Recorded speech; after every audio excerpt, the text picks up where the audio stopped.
আমেরিকায় পড়াশোনা শেষ করার পর এখানে কাজ পাওয়াটা বা জব পাওয়াটা সাবজেক্ট রিলেটেড জব পাওয়াটা কতটা কঠিন বা সহজে জব পাওয়া যায় কিনা সেটি অনেকেই বাংলাদেশ থেকে এবং আমেরিকায় যারা এখানে ইন্টারন্যাশনাল স্টুডেন্ট হিসেবে যারা পড়াশোনা করছেন তারা অনেকেই জিজ্ঞেস করেন।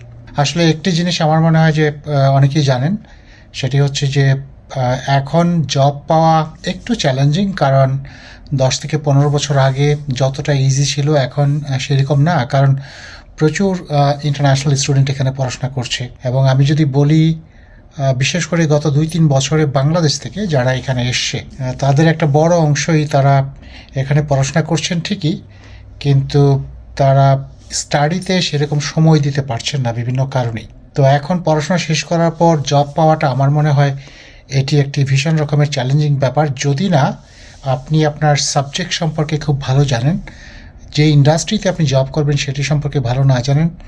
এবং আরেকটা জিনিস হচ্ছে যে জব মার্কেটের জন্য পাশ করার আগেই আপনি কতটুকু প্রিপেয়ার্ড। যদি খুব সহজভাবে বলি তাহলে বলবো যে জব পাওয়াটা অনেকটাই চ্যালেঞ্জিং, বাট যারা খুবই ফোকাসড, যারা পড়াশোনা করেন এবং যাদের এক্সপোজার ভালো, যেটা জানেন সেটা এক্সপ্লেন করতে পারেন, বলতে পারেন, যাদের কমিউনিকেশন ভালো আছে এবং যারা সাবজেক্ট সম্পর্কে ভালো জানেন, যে ইন্ডাস্ট্রিতে জব করবেন সেটি সম্পর্কে ভালো জানেন, আমার মনে হয় যে তাদের জন্য এখনও ডেফিনেটলি জব পাওয়ার একটা বিরাট সম্ভাবনা আছে। খুব একটা প্রবলেম দেখি না। বাট যদি পড়াশোনা সেরকম করতে না পারেন, অনেকেই অনেক রকম মন্তব্য করে থাকেন যে আমেরিকায় যাচ্ছে অনেকেই, কাজ দিয়ে কি হবে, বা কাজ পাক বা না পাক তাতে আপনার কি। হ্যাঁ, আমার আসলে কিছুই না, আমার তাতে লাভও নেই লসও নেই।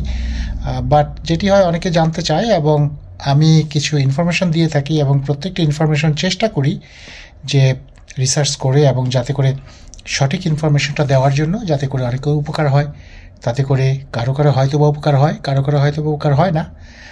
তবে আমি বলবো যে আমেরিকাতে পড়াশোনা শেষ করে আপনি যদি সত্যিকার অর্থেই জব পেতে চান এবং তার মাধ্যমে একসময় এখানে সেটেল হতে চান, তাহলে ভালোভাবে পড়াশোনা করার কোনো বিকল্প নেই। এবং সেই চ্যালেঞ্জগুলো আপনাকে মোকাবেলা করার জন্য আপনার যে সমস্ত স্কিলসের দরকার সেগুলোকে আপনাকে পাশ করার আগে, আপনার পড়াশোনা শেষ করার আগে ডেফিনেটলি আপনাকে একদম প্রিপেয়ার থাকতে হবে। তাছাড়া এখানে জব পাওয়া খুবই মুশকিল একটা ব্যাপার হবে। এবং এখানে শর্টকাট মেথড বলতে আসলে কিছু নেই। আপনি আমেরিকায় কেন, ইভেন বাংলাদেশেও আপনি যদি কোনো কিছু করতে চান তাহলে ডেফিনেটলি আপনাকে এফোর্ট দিতে হবে, আপনি ডেডিকেশন থাকতে হবে, আপনাকে ফোকাস থাকতে হবে, এবং আপনাকে আমি বলবো যে লেগে থাকতে হবে। ভালো থাকবেন সবাই, ধন্যবাদ সবাইকে।